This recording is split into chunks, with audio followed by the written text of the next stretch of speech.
Also, I'm Dan, and I'll be answering some questions at the end. So if you have any questions throughout, just type them in the chat, and we'll get to them at the end of the session. Awesome. Okay, so jumping right in, Manna Project International is a 501c3 nonprofit organization that focuses on holistic community development. And we have a core staff that's based in the US in Orlando, Florida. And then we also operate 2 different sites in Ecuador and Nicaragua. So our mission as an organization is to foster communities of talented young leaders to become the next generation of social change agents by engaging in collaborative, on-the-ground service with international communities in need.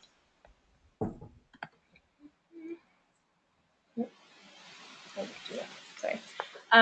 So to give a bit more background about how Manna started, MPI was originally started by a group of 4 Vanderbilt University students who, after graduating, were really interested in going abroad to volunteer as a group, but they were having a hard time finding an existing organization that would allow them all to volunteer together. So after visiting Nicaragua several times and making connections on the ground, the 4 friends decided to create Manna Project International, and they founded it in 2004. And since then, it's been operating as a nonprofit, and we expanded to Ecuador a few years later. And since the original group of 11 volunteers came down that first year, Manna has grown to include a community of nearly 12,000 donors, staff, and volunteers. And we now impact close to 5,000 individuals every year, thanks to the over 35,000 hours of work that's put in by our volunteers annually. So to expand a little bit more on our mission and vision, Manna has 3 different organizational pillars that are really the backbone of what we do here on the ground. So the first pillar is a holistic approach that we take to development. So since there are many factors that contribute to and influence poverty, Manna focuses its work in multiple areas. So we run health, education, and livelihood programs alongside multiple community partners so that we can target poverty from multiple different angles. Our second pillar is a community approach. So Manna is really focused on building relationships. We work in specific communities at both of our sites and have worked in these same communities for many different years in order to build strong relationships with the communities and the people that live there, which creates a solid foundation for the work that we do. And then our final pillar is leadership development. So while Manna's programs are focused on addressing the needs of the communities that we serve, we're also just as focused and dedicated to developing leadership skills in our volunteers that will help them in their future careers and reaching their life goals. So as I mentioned before, Manna serves about 5,000 people annually. And last year we did this through the help of 23 program directors, which are our long-term volunteers that work on site from between 5 and 13 months, 153 short-term volunteers, so this includes our summer interns and our spring break participants that come down each year, 59 local staff and volunteers, so these are local members of the communities that we work in that are either employed by Manna or volunteer in our programs, 867 individual donors that contributed in some way to our different programs, and we had 30 different community programs running at our sites. So this graphic here shows the different programs that we run in the areas of health, education, and livelihoods. I'm not going to go in depth about all of them right now, but if you are interested in learning more information about a specific program, all of that is available on our website. And the other program directors on the call are also going to give more information about the programs offered at each of our sites when I turn it over to them. So jumping in to talk a little bit more about the specific volunteer opportunities that we have on site. We have site visits, which are team trips during spring or fall breaks for university students. And we accept 8 to 12 participants per team, and each of our sites hosts 3 to 8 teams per year. We also have our summer internship position, which is a 4 to 8 week internship opportunity from May to July, also offered at both of our sites. And then we have, of course, our long-term position, which is the program director position, where volunteers come down to either of our sites for 5, 7, or 13 months. And at our full capacity, we accept 12 program directors per site. So just giving a little bit more information about each of these opportunities. Our spring break opportunity allows university students to come down every March to either of our sites for a week at a time, and they get to participate in our various programs as well as carry out a specific project that they select during the week that they're here. And typically we accept group applications from universities, so students come together at their university and decide that this is an opportunity they want to participate in, and they submit an application as a group. But this year we actually have a new opportunity available. So we're accepting individual applications from students from various different universities that will form one group, and they'll spend a week on site here in Nicaragua helping us to organize and carry out our annual 5K race to benefit our primary health clinic in the community of Cedro Galan. So that opportunity still has 10 spots open if you're looking for something to do this spring break. And it's for the week of March 12th through the 19th. And our final application deadline for that is on February 1st. So coming up pretty soon here. And again, 10 spots are available. So if you're interested, you can find the application online. And then a bit more about our summer internship opportunity. As a summer intern, you have the chance to join MPI at either one of our sites for an internship lasting 4 to 8 weeks. And you get to collaborate with staff to plan and facilitate our programs. You'll also be immersed in the local culture and, of course, have the chance to improve your Spanish skills. Not to mention that you'll gain firsthand community development experience in a developing country. And the next deadline for that opportunity is January 25th. So also coming right up. And again, you can find the application for that and more information on our website. And then finally, we have the program director position. So program directors are long-term volunteers who work at their choice of either one of our sites in Ecuador or Nicaragua for a time commitment of 5, 7, or 13 months. So PDs live and work with other program directors while they're on site, and they're in charge of developing and leading all of our on-site programs in health education and livelihoods. All of our PDs work in a variety of programs so that they have the chance to be exposed to many different development practices. And excuse me, they also have the opportunity to work on organizational roles alongside our US staff in order to build work experience. So MPI equips program directors with organizational and leadership development skills for multiple fields, including those that are listed here, but definitely not limited to those. And also, if you have the chance, you should definitely check out our alumni page, which is at mannaproject.org/alumni. And there you can read about how the program director experience impacted many of our past alumni and helped prepare them for their current careers. So that sort of wraps up our overview about the different volunteer opportunities that we have. So now I'm going to turn it over to the other program directors on the call so that they can share more about their personal experiences. So right now, I'm going to turn it over to Vincent, who's at our Ecuador site, and he's going to tell you more about his time in Ecuador. Hey everyone, my name is Vincent. I'm a 13-month program director here in Ecuador. We're situated about 45 minutes in a bus outside of the capital city, Quito. We work in a urbanizing valley in the mountains called Sengoki.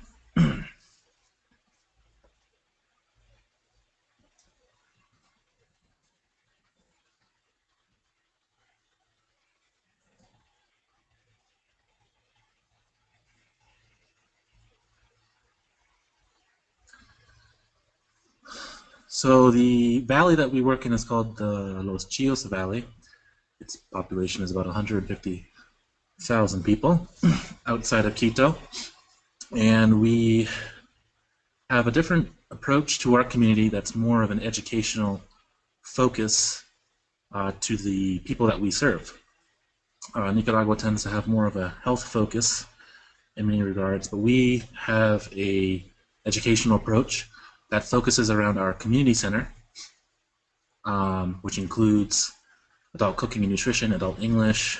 Adult English is very, children's English and adult English is very popular at our community center. In fact, this Saturday we have our inscriptions day, and it's almost like a Black Friday kind of style where people line up at our door to take a diagnostic exam and place them into levels. It's pretty intense. In addition, children's cooking, an EGAP program which focuses on small business development, environmental health, exercise and wellness programs, and a teen center, and basically a library, one of the only libraries in the community where people can access different literatures. And all of this is really based in our community center, which is kind of right in the center of the community.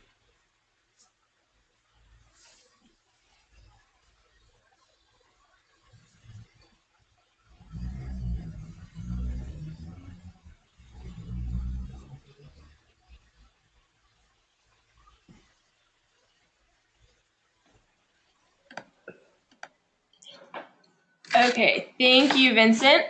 So now we're going to go ahead and turn it over to Rachel, who's a 13-month program director here at our Nicaragua site. And she is going to share more about the NICA site as well as some of her personal experiences as a program director.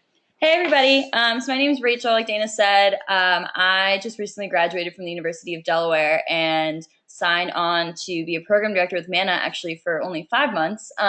So originally I was supposed to be here starting in July 2016 and be leaving in December.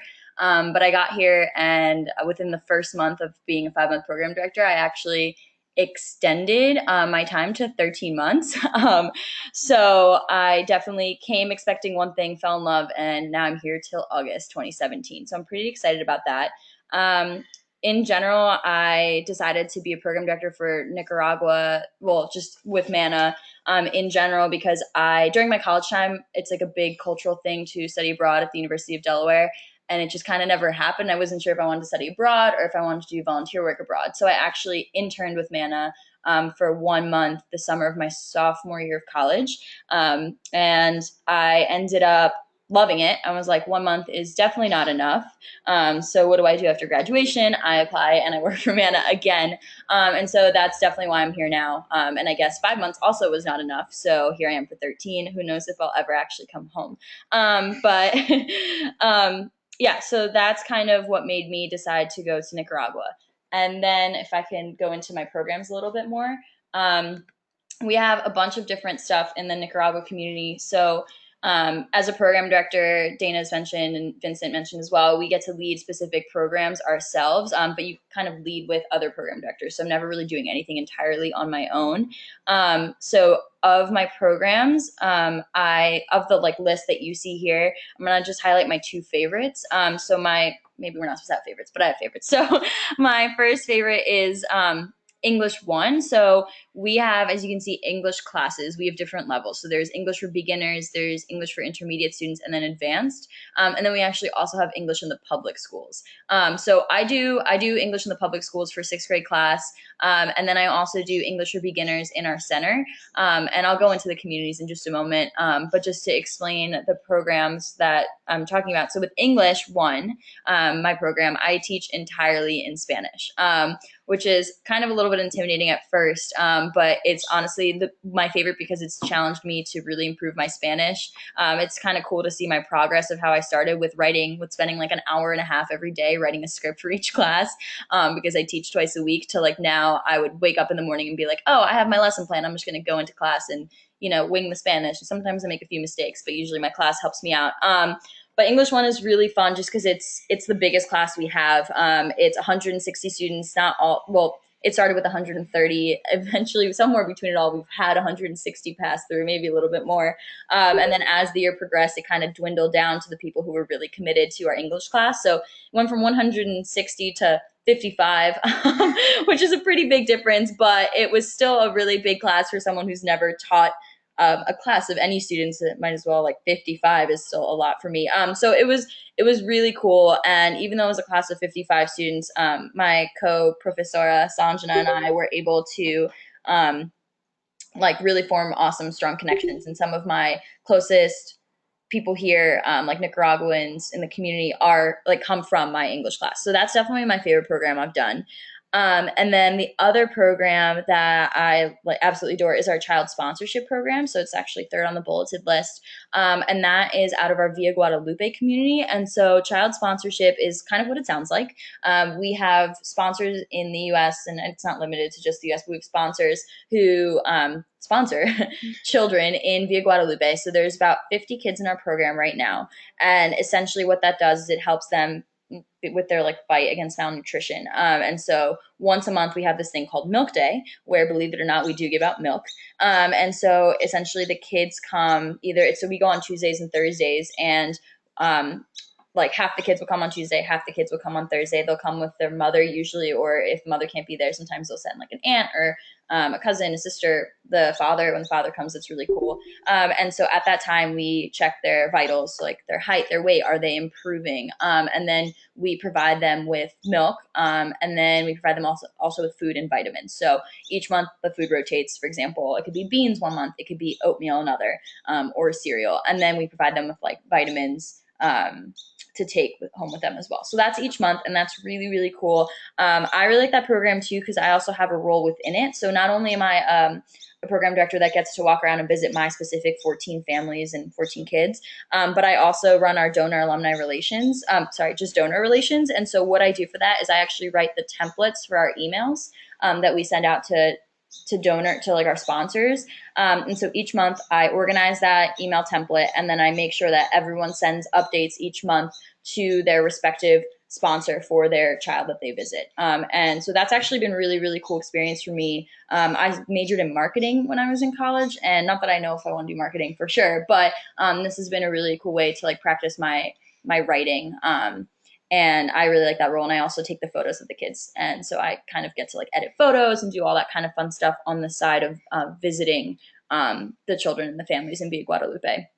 So there have been like some of my most special moments have been through that program.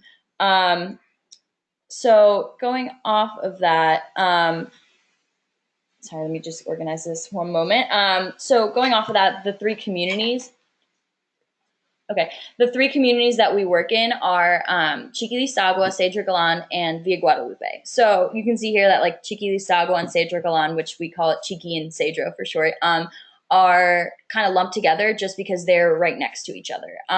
So our house is located basically like in those communities. So it's kind of nice. We're like really close. I walk to my Chiqui programs, and I actually do try to walk to my Cedro programs as well, even though it's a little bit more of like a 25-minute walk as opposed to like 15. But Chiquilisagua is where we have our public schools. So that's where we have the public school that we partner with, I should say. And so there we do some of our other programs. So for example, like I was mentioning, 6th grade English, there's also sixth grade math support there. And then we have Lacrosse the Nations, which is one of our most prominent partners with Manna, who runs lacrosse programs there, as well as gym classes and employs our local Nicaraguan staff. So those are really, really awesome programs that exist at Chiquilisagua. We also have boys and girls health classes there, which are really great. And that's also, again, for the 6th grade class. So it's a really, really awesome experience to teach in the public schools, and it's definitely a fun challenge by choice. So Villa Guadalupe is different. We actually have to drive to Villa Guadalupe or take the bus. So we have a microbus here, and you get to have the fun experience of learning how to drive stick shift. And we get to drive. It's like about a 15 to 20-minute drive, depending on the traffic. And there we have our own health clinic. And so usually the way it works is you park at the health clinic and then you run your program. So you can volunteer at the health clinic and kind of help with patient intake and do a bunch of kind of stuff there. Or you can be a part of the child sponsorship program, which is also through there. And then Lacrosse the Nations partners with Club Hope, which is a kind of like a preschool, after school club type of place where they do have a lacrosse team. And so it's really awesome to kind of be in these different communities. Something to note about Via Guadalupe is it's actually a new, not, I mean, I guess it's kind of relatively new-ish. I don't know. Yeah, kind of. 2012. So what happened was in Nicaragua, I don't know how much you know about Nicaragua, but there was the largest trash dump in Central America, and that was called La Chureca. And so Manna used to run programs in La Chureca, and in 2012, it was shut down. And the families that lived in the trash dump were actually relocated to this new community called Via Guadalupe. So we've been with this community for a really long time, and we've even moved with them. So that's been a really awesome experience, because there definitely are some serious issues that are kind of deep rooted there, and we do our best to serve where we can. Something that I also forgot to mention really quickly, sorry, with Chiquilizago and Cedro Galan, is that within Cedro Galan, we actually have our community center. And so it's called Furito, and that's where we have our basically majority of our programs for sure. So we have a health clinic there as well, where we run patient intake. And then in the same area where we have the health clinic, which is again called Furito, we have our English classes, we have our creative arts class for our kids, like an after school program. So there's a lot of really awesome things that happen within our Cedro Galan clinic. So now that you know a little bit more about our programs in Nicaragua, and then also our communities, I'm just going to kind of quickly go over my just some awesome experiences that I've had, and then I'm going to pass it back to Vincent to share some of his experiences. So it's definitely a little intimidating at first to think that like you're moving to a different country, and you kind of don't know what's going to happen. But it has been honestly the most amazing experience. And thinking about it, I was asked to kind of pick my favorite experience. And I honestly had a really hard time deciding, because there are just so many different levels to being a program director here, and like even just an intern, that really make it so special. But I have, after much consideration, making lists and then crossing things out, figured out my favorite experience. So as much as we do work really hard here, we also do have our weekends off. And so that means you get to travel. And then so that's the same for being a summer intern. You also get weekends off. And then as a spring breaker, you only are here for a week. So you actually have a trip, but anyway, different. So going off of that, I did not do spring break, so it's a little different. So going off of that, it's really fun to travel on the weekends. And one of my favorite traveling trips was, there was like kind of one of my last weekends before I left for our holiday break. I wanted to do something more active. So there are a lot of beaches here. And it's really easy to be like, oh, I'm from New Jersey, it's cold there. And like, I don't know, I don't live near a beach that frequently. So I wanted to do beaches all the time. But what I wanted to do right before I left was go do something active, like hiking. So I Googled volcanoes in the area, because where else do you get to hike volcanoes besides living in Nicaragua? Don't really have any of those in Jersey. So I found this one volcano called Mombacho. And I was like, I don't know if anyone's going to want to do this with me. So I'm going to write it on a whiteboard. And if anyone signs their name under mine, we will go hike the Mombacho volcano. So I was pretty stoked, like called the place, made sure that their trail was open. I was like, how much does it cost to hike it? They were like, it's like $2. I was like, great. So 3 of my coworkers signed up to hike the volcano with me. And we're all pumped up. We're like, it's going to be great. We have this whole plan. Mombacho is right outside of this little like colonial city called Granada in Nicaragua. So it was like, we had this whole plan. So we get to Mombacho. We're like stoked. We just look like these super dorky, like excited people. We have like our backpacks, like with our, how they like, what's the word? Like click at the top and then at the bottom around your waist. Like we look just like so amped to hike. And we get there and we're like, great, these trails are supposed to be really cool. I like researched it. I was really pumped. So we get there and they're like, yeah, so actually all of our trails are closed except for this one. So this is the one you're gonna have to do. And I was like, cool, this is still gonna be super exciting. We paid, we start walking. We like filled up like 2 water bottles. They're like, yeah, it's a 2.5 hour hike up. So it wasn't a trail. It was the road that people drive up to see the top of the volcano. So we did this 2.5 hour hike on the steepest road I have ever seen in my life. And we were like trying to figure out different ways to walk up because it was so steep the whole time that I couldn't feel my quads. So we would start like walking backwards and then we would take turns like walking sideways. And it was honestly like in a way so miserable because it was just so steep. But we honestly had the best time because we started like just really bonding and like playing different games like Would You Rather, which can get really fun. And then we really talked like about a lot of really cool things that sometimes we don't have the chance to talk about just because we get caught up in our work and just like, catching on people back home. So it was this really awesome experience that was like slightly terrible. And we got to the top. Well, so halfway through, we're like dying. And there was, sorry, I may be going on too long. But anyway, we saw this like cafe in the middle of this like really excessively steep 2-hour hike, and we were like, oh my god. And they had pumpkin spice lattes, and we were like, oh my god. So it was this really, really funny like moment where we just like had pumpkin spice lattes in Nicaragua, which doesn't happen, and halfway up a hike on a volcano. Anyway, so we got to the top, and then it was so cloudy that we couldn't see anything. So we were like, cool. We just did this really long hike and couldn't see anything, and took this really funny picture with like just a white background. And then we hiked back down the volcano, which is actually probably worse because it hurt my knees. Anyway, so then we got to the bottom, and we were like, wow, that was actually really, really fun in a strange way. And that night, this is the even coolest part of the trip, we decided to go to, there's this live band playing at this place called the Treehouse Hostel. And so it is exactly what it sounds like. And it is a hostel in a treehouse. So we were like, wow, we kind of hiked a volcano type of thing today. And then we're going to go hang out and listen to live music, this like Nicaraguan live band in a treehouse hostel. So we got there, and you have to like literally hike kind of up these like stones to get to like literally a hostel in the trees.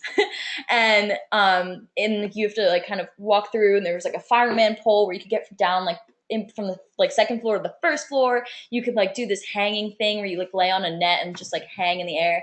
And then yeah, anyway, it was a really funny just day where we hiked this volcano where like couldn't feel our legs, and then we got to experience like a live Nicaraguan band in a treehouse hostel. So anyway, that was definitely my most favorite experience, and I'm happy to have shared it with a bunch of really cool coworkers. And so that is definitely a big part of why I love being in Nicaragua and being a program director. The relationships I've formed have definitely been some that I will never ever forget, and that's just definitely a goal of mine in life, is to build relationships, and working with Manna has definitely done that for me. Awesome. Thank you, Rachel. So I'm just going to quickly turn it back over to Vincent so he can share a little bit more. I know you had a chance to talk about the Ecuador site, but just so he has a chance to share some of his personal experience as a PD. And then we're just going to give a quick overview about some of the financial obligations and the application process for the PD. And then we're going to open it up for questions. So Vincent, back to you. Okay, so in Ecuador, Ecuador is really diverse in natural beauty, and the terrain is just so beautiful here. Ecuador is really divided by 3 different, I guess you could say, like geological areas. So you have the coast, the Andes Mountains, which we call the Sierra, and the Oriente, which is the Amazon region of Ecuador. So in our free time, because we also work 5 days a week, however, we work, at the moment, we work at Tuesday to Saturdays. So starting Saturday night, Sundays, and Mondays, we like to travel. And well, I've done a lot of individual traveling myself in Ecuador, but also last year I went to Bogota, Colombia, and this coming year, in a couple of months, I'm going to Chile and Peru. But just like Rachel had said, what they do in Nicaragua, we also like to travel together in groups or in pairs as friends. We go out as friends. So if we're not home for the weekend, if we're not in Sango Key or Quito, then maybe we do travel. Some of my most memorable travel experiences have probably been in November. We went to Tena, which is a really small city that kind of is in the jungle. It kind of is like when the mountains begin to descend into the Amazon. It's kind of like in that little frontier there, and it's really hot and humid there. And we went rafting actually together as a group, and I had never done rafting before, and it was really an amazing experience. Just the land, the cliffs of the mountains on the river there. It felt like, I don't know if anyone watches Jurassic Park, but It kind of reminded me of watching that as a kid, but kind of like being there, just a beautiful landscape. And the water was really pristine and beautiful. It actually came from one of the volcanoes in our area called Cotopaxi, and the river kind of descends, so it's really natural, untouched water. And it was really a great day to go rafting, and a really great experience, a great first experience. Um, I know in December a couple of program directors went deeper into the jungle, almost close to the Colombian border. So you do have that opportunity to go very deep into the jungle. In the Sierra, it's in the Andes Mountains, so you have a lot of beautiful mountains. In fact, we're in a valley, so we're surrounded by mountains. And you go to Quito, there's really beautiful views in Quito. We went to Cuenca as a group. Cuenca is known as the Europe of Ecuador. It has a lot of famous architecture, and we went there as a group for the independence of Cuenca. So that was really fun. I often travel to Guayaquil, which is a large coastal city, the second largest city in Ecuador, and it's kind of like the commercial city of Ecuador. And I usually go there because I really like it. I think it's a beautiful city, and I often go there. So a lot of times I hang out with Ecuadorians. That's one way that I travel. Sometimes I travel alone, but I also go and meet new people. It really helps me improve my Spanish. And then, like I said, we travel as a group, and I think that's the most rewarding experience, being in a country that's so rich in diversity of different terrains, different geographies, where you can almost find anything.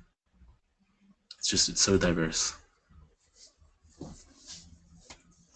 Awesome. Thanks so much, Vincent. So really quickly, I'm just going to talk about some of the fundraising obligations for PDs as well as the application process, and then we're going to open it up for questions. PDs do have to fundraise to cover their expenses while they're here on site. Obviously, the total amount that you have to raise varies depending on how many months you want to be on site. So for 5-monthers, it's $4,500 total to cover their time here. 7-monthers, it's $6,000 total, and for 13-monthers, it's $8,900 total.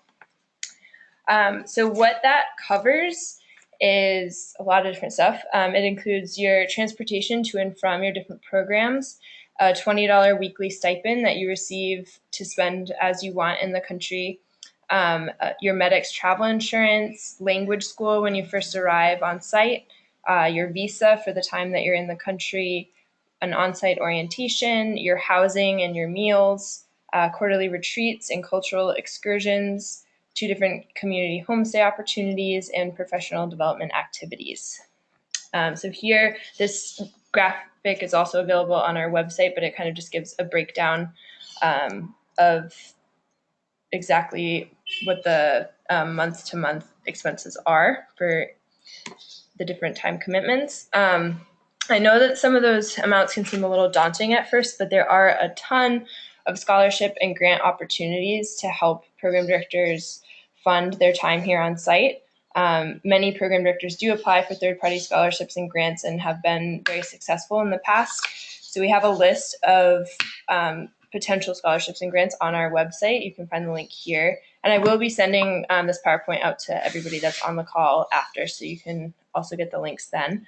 And there are also many more besides that list that we have on our website. There are hundreds of other opportunities that you can find online. And then many program directors also participate in personal fundraising within their own networks. They ask for graduation gifts to help cover their costs, hold fundraising events, or participate in some sort of crowdfunding. And then our amazing development director, Megan, has also put a lot of work in this year to creating additional resources for program directors to help with their fundraising, including personalized fundraising plans that she will work with PDs on, and monthly newsletter templates that program directors can send out to their networks.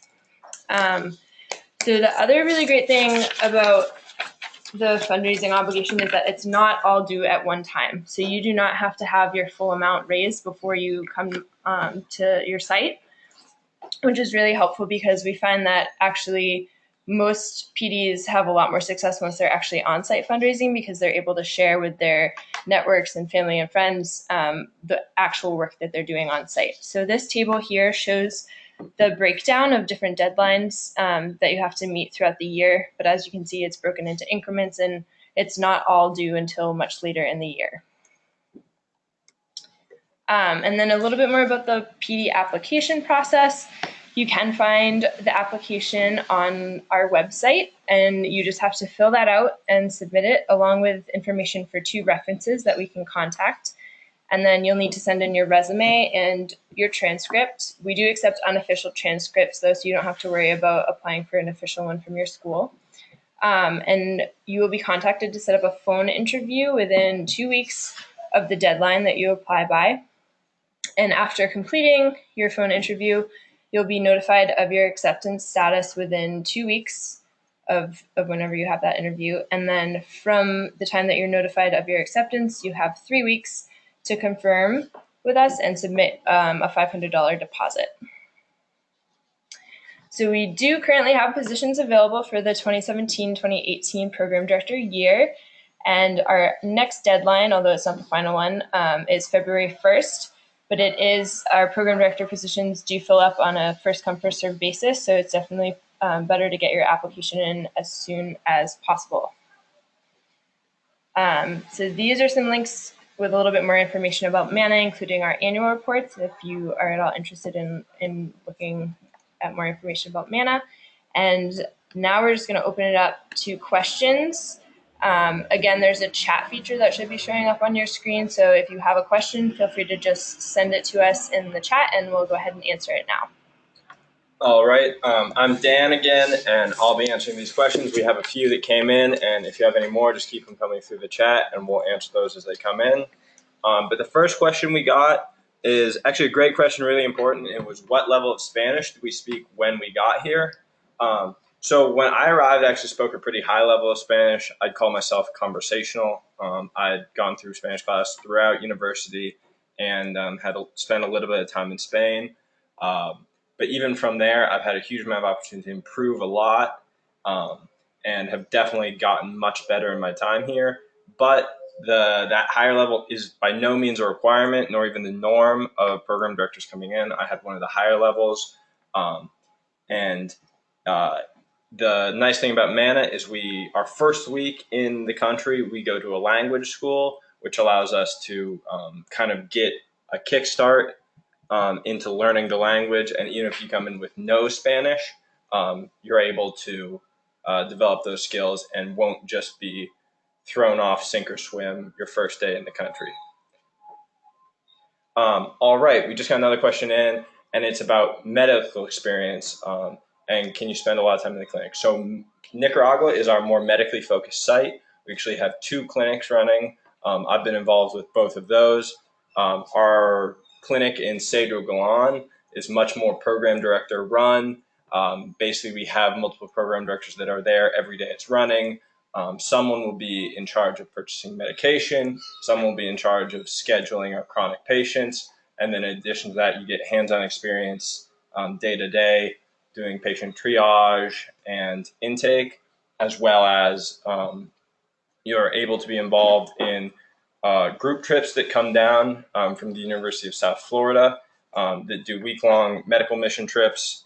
And those trips are really great experience to meet doctors and also be involved in a little bit higher level of care than normally we have in the clinic. And for me, that was really great. So I'm actually going to medical school in the summer as soon as I get home from my time here. And so that's been a great experience for me to kind of develop both my hands-on skills, interacting with patients, talking with patients, as well as just knowing more and being more comfortable with medical procedures and just my level of comfort, as well as I've gotten to meet a huge number of doctors and med students and and people from some of the schools that I'm applying to or was applying to, and that's been a huge resource for me in figuring out exactly where I want to go and what I want to do. As far as specifically being involved in the medical aspect down here, there's no separate application for that. It would be just applying to the Nicaragua site specifically if you're interested in medicine, and then you'll specify that you're more interested in working in the clinic. And really, once you're down here, you pick which programs you're involved in. And if you're interested in medicine, you'll absolutely be involved in the clinic. And we also have a health promotion, community health promotion, preventative medicine program, as well as some health classes, which are also a great experience. Just to jump in about that, like Dan said, there is no separate application for a medical position.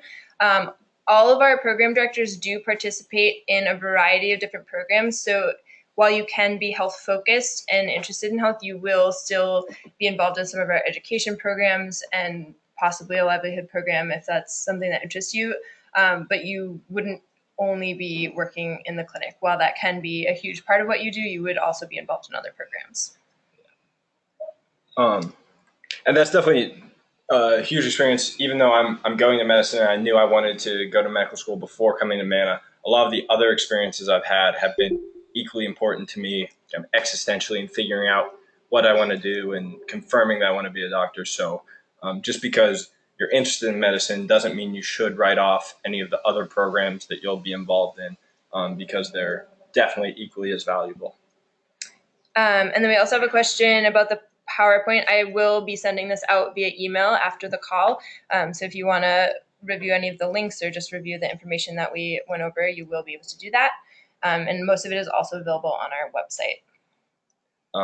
All right, so we have another question coming in about airfare. That is it included in the fundraising? So it is not. The flights are extra. However, if you meet your fundraising goal and then exceed that goal with Manna, they'll actually cover those flights, so reimburse you for the flights.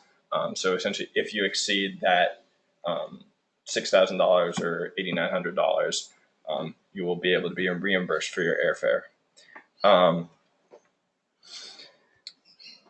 All right. So another question we have is, what is the most difficult part of being a PD for you? Okay, that's a tough one. I think for me, there are two things really.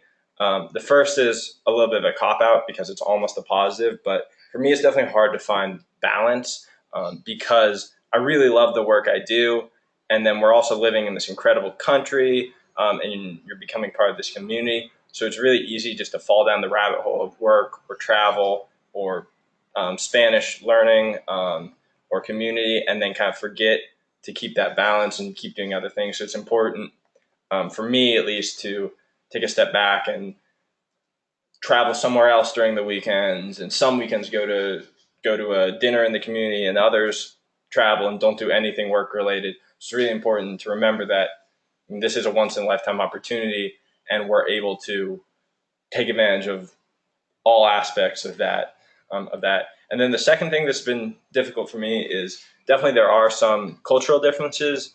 And for me specifically in the public schools where I work a lot, there's really a difficult culture for me of kind of cheating and underachievement and I can't attitude rather than always pushing further to excel. And so that's always tough for me in the public schools. And I mean, obviously we're not living in the US. There's a very different culture here, and especially your first few weeks, few months, it will be an adjustment to just a different lifestyle than you're used to, and you'll see things that you would never see back home, which is an important and valuable experience as well. But it can get difficult after a long day or a long week.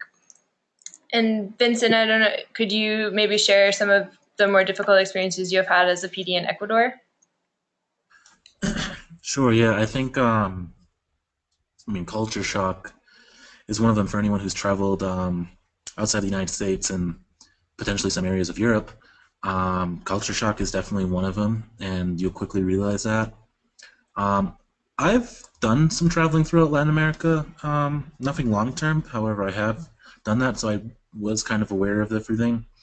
Some of the things that really bother me is, for example, getting sick because of potentially food. It happens, and you really just take a week of antibiotics, but it's not fun when it happens, and it's just one of the things about being down here. The contents are different, and the food is not what it is in the United States. In addition to that, we rely mostly on public transportation here, which includes buses, and we also take taxis from time to time. And a lot of times the taxi drivers will try and cheat us because they assume that we don't understand the pricing, that we're not quite knowledgeable about that, especially when we're in Quito. But instead of getting frustrated, I try to take a different approach, and I try to look at it through empathy instead of this taxi driver is trying to get extra money out of it, and understand why he's trying to do it instead of blaming it. So trying to look at different problems, different reasons for why these things happen, instead of attacking the culture and blaming the culture for these issues. So yeah, culture shock is certainly something, I don't know about in Nicaragua, but something in Ecuador that we definitely do focus on for our program directors, because you will experience it coming down here in different ways. Everyone has different ways of experiencing it, and just little things. In our neighborhood, we have a little gas truck that drives around sometimes as early as 6:30 in the morning. They just sell tanks of gas because mostly everything is gas stoves here in the kitchens. So they just drive around, and they have a speaker, and it just says al gas, tanka azul al gas. And it's just, you wake up to it, and it's kind of frustrating. But you have to look at it from an empathetic standpoint rather than, like I said, blaming the culture, getting frustrated with the culture. It's just a different lifestyle. Awesome. Thank you, Vincent. So we do have another question from one of our participants about safety in Nicaragua or Ecuador, just in South America and Central America in general, how safe when you're here. All right, well, I'll talk about Nicaragua. I personally have never felt unsafe in Nicaragua, and that's saying we travel all around. We use the buses, public transportation. I drive around all around the city, basically anywhere that goes. I really never have felt unsafe. Obviously, that doesn't mean that you can do anything. You have to be smart about it. Traveling in groups helps, and just not going out of your way to put yourself in a situation that's unsafe. But like I said, I really never felt unsafe. And I believe that Nicaragua is a very safe country and has really I've never had a negative experience. Yeah, just to jump on from like a different perspective, I also have never particularly felt unsafe here. I mean, it's like, I honestly sometimes feel safer here than I would, like, I'm from right around New York City. I think I'm honestly safer here than I would be there. It's just like living life how you would, right? Like Dan said, like just being smart. Don't walk alone late at night, which I wouldn't do at home either. But yeah, feeling unsafe is not really something that happens to me here in Nicaragua. Yeah, and Nicaragua actually does have one of the lowest crime rates in Central America, so it is generally seen as being a really safe country. There's not a lot of violence here. Vincent, do you want to share a little bit about safety in Ecuador as well? Yeah, Ecuador is pretty safe. We actually rely on public transportation going pretty much everywhere, unless you're flying around the country to get to your destination through an airline. But we do take the bus quite often, especially to work. We don't have a car, mostly because it's very expensive here in Ecuador to have something like that. And the buses are pretty nice here. So really the only thing that I've run into is just pickpocketing. And, Ecuadorians really like Americans and foreigners. And I've never run into any issues from an aggressive standpoint. I was only pickpocketed once on a bus 2 weeks after arriving from the orientation. So that was actually a learning curve. If anything, my wallet was stolen on a crowded bus, and now I'm very careful. Because in the United States you don't really think of it, but it's actually very much possible in the United States for that to happen as well. Um, it made me think about things like going on buses, crowded buses, a little bit differently. Um, but yeah, I usually feel safe here, even walking home. I usually walk to downtown Sangolkee to grab dinner sometimes, and I walk back, and I don't really feel I don't feel anything dangerous or anything like that. But you always have to take things with a grain of salt and just understand your surroundings. And I would definitely say for girls, especially at night, definitely be in a pair or something. Don't want to be alone.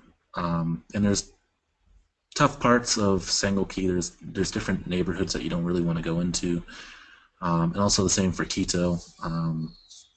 You know, you don't want to go to Quito, and if someone asks you what time it is, don't pull out your cell phone, don't pull out your iPhone, your Samsung. That's not the best thing, because I've heard stories, not in Ecuador, but I've heard stories like in Chile that's possible, that someone will approach you and ask you what time it is, and you'll pull out your iPhone and they'll snatch it and run away. I've been to Colombia. I haven't really experienced any problems there, but I would expect the same in Chile and Peru, that they're fine. So yeah, I'm not really nervous to go out on my own here.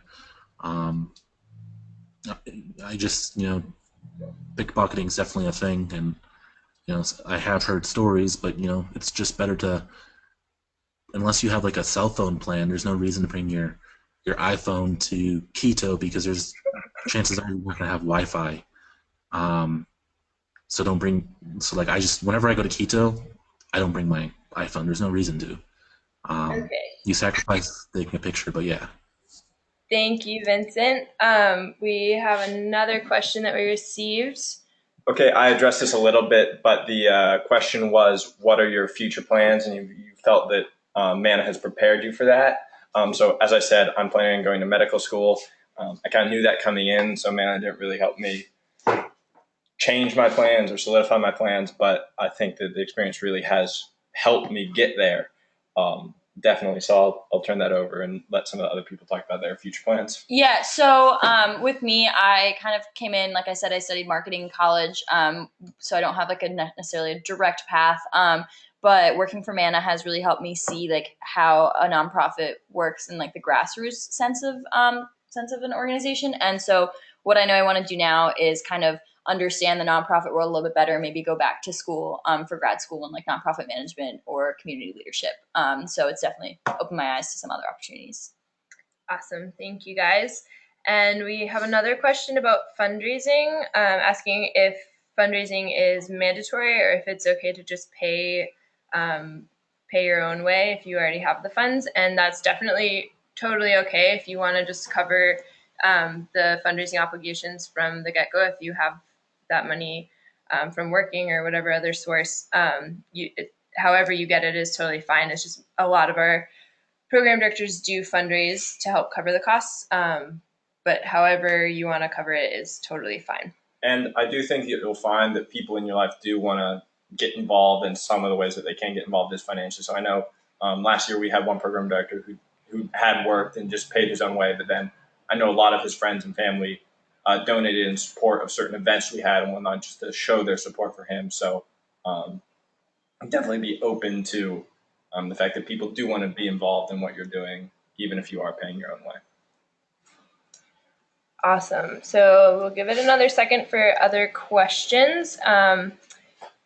But here are just some helpful links from our website, for the most part, just linking you to the applications, to our homepage, scholarships and grants and other resources, and then our alumni network. And of course, if you have any questions after this call that you think of, you can email us at info@mannaproject.org, and we will definitely respond to those. And other than that, thank you so much for taking the time to join us today. And we really hope that you consider applying to one of our volunteer opportunities in the future.